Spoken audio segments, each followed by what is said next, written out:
Hello everyone, welcome to my channel. Please subscribe and hit the bell icon.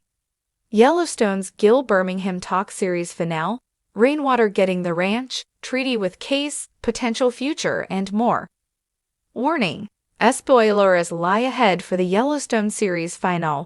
Rainwater's efforts to acquire the Dutton Ranch have come to an end in the Yellowstone series finale. Played by Gil Birmingham since the show's launch, Thomas Rainwater is the chief of the Broken Rock Indian Reservation and was introduced as an antagonist to Kevin Costner's John Dutton IV, working to reclaim the land the Duttons call home for his people.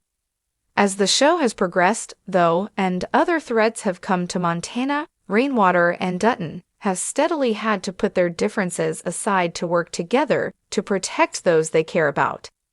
Yellowstone Season 5 has brought the Taylor Sheridan show to a close, with Rainwater and Mo working with John after he won the race for governor to ensure that an oil pipeline doesn't go through their land. In the wake of John's death and Case and Beth's investigation to determine who was behind it, the youngest Dutton child elected to forge a deal with Rainwater, giving him and the Broken Rock Reservation the land, permitted that he, Monica, and Tate can live on a parcel of land they've set aside for themselves. The Yellowstone finale answered many questions and closed various storylines, but the episode could not solve every mystery about Season 5. Alongside Birmingham, the Yellowstone Season 5 Part B cast included the returns of Wes Bentley as Jamie Dutton, Kelly Rayleigh as Beth Dutton, Luke Grimes as Case, Kelsey Asbill as Monica, Cole Hauser, Brecken Merrill, Jefferson White, Ryan Bingham, Wendy Moniz, and Forey J. Smith, delivering enough of a finished ending for some of its characters while leaving the door open for future stories. Sheridan has closed out the show on an emotional note. Shortly after it aired, Screenwrit interviewed Gil Birmingham to discuss the Yellowstone series finale, Rainwater's initial reaction to John's death, how both he and his character feel about getting the land from the Dutton family, and what that means for the Broken Rock's future, as well as what audiences can expect from the upcoming Wind River. The next chapter and his thoughts on the upcoming animated Twilight reboot at Netflix. Birmingham found bringing Yellowstone to an end a bittersweet experience.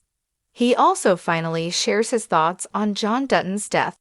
Screen Rant: it's great to see you again, and to talk more about Yellowstone.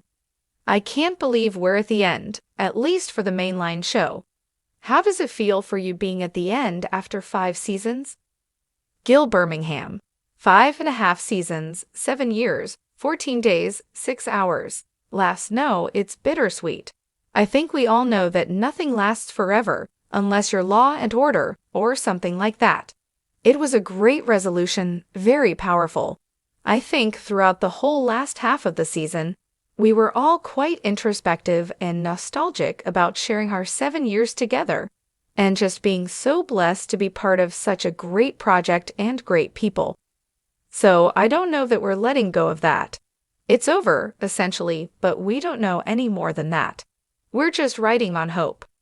Now, when we last spoke, it was before the premiere, so I hadn't seen anything yet. And now, of course, we know that John is indeed gone. Obviously, there was such a great sort of chess game going on between John and Rainwater throughout the show. What was it like for you when you learned that that was going to be the ultimate fate for the character? Gil Birmingham: well, there would be, obviously, different scenarios that would have to be strategized. I think that Rainwater had a deep respect for John, and John had for Rainwater. This was nothing that he would have ever hoped for John, his demise. And I think they almost became more allies toward the end than the adversarial relationship they had in the start. But I was a new chairman myself too, and I felt like Rainwater has something to prove. But yeah, I think the way it evolves kind of presented opportunities that we would find a solution for both of us. It would have been interesting to see how it may have ended had John stayed in. But ultimately, I think it still would have resulted in the way that it did, in some form of another. So, talking about the way it ended, I honestly do love that rainwater and the reservation get such a big portion of the land back, because that is their ancestral land. It was prophesied back in 1883 that it was eventually going to come to be, but how did it feel for you again when you saw in the script and when you learned from Taylor that that was going to be the resolution to this conflict? Gil Birmingham, I can now speak to the day that we filmed it, and I felt the same way when I read it. I was just really emotionally overwhelmed, because I don't think Thomas Rainwater would have imagined, maybe in his lifetime, that he would have been able to accomplish the gathering of all that land, the 260,000 acres. There was going to be a piecemeal deal, and it was going to be an uphill battle all the way, not just with John, but the corporate interests that wanted that land as well, which I don't think is going to end, even with Rainwater designating it as a wilderness area. But yeah, it was very, very moving and very touching. And I think for Rainwater, primarily because his intent was to try to acquire land, first of all, as a steward of the responsibility through the law of nature for his people, so they would have a home that couldn't be pulled away from them. There's a lot of historical stuff that's part of it. I use the reference of the reservations when they're first designed, and how they just got smaller and smaller and smaller. And the hope for Rainwater was that we're going to find a home that nobody can take away from us, and that we're going to steward this land in terms of what we feel our responsibility is, and to keep it as close to the condition it was in before man even came here. So in talking about that responsibility then, obviously we saw some friction on the reservation over whether Thomas should stay the chairman. But how do you think his getting the land is going to impact how his people see him going forward? Gil Birmingham, I would think his people would be thrilled that the community has gotten the land back.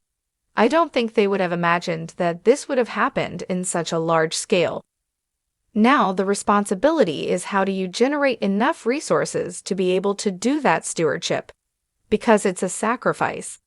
It was for the Duttons all those 141 years. It's not like, yeah, we own it, so we're protecting it. It's all the other outside interests that are trying to destroy it or exploit it. So I don't see that element of it going away.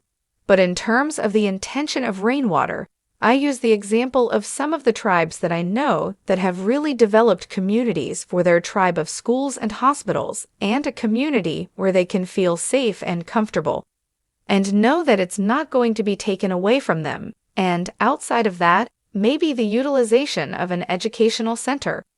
I know more and more people are finding that the city life is very kind of spiritually draining, and the only thing that they're missing is their connection to Mother Earth.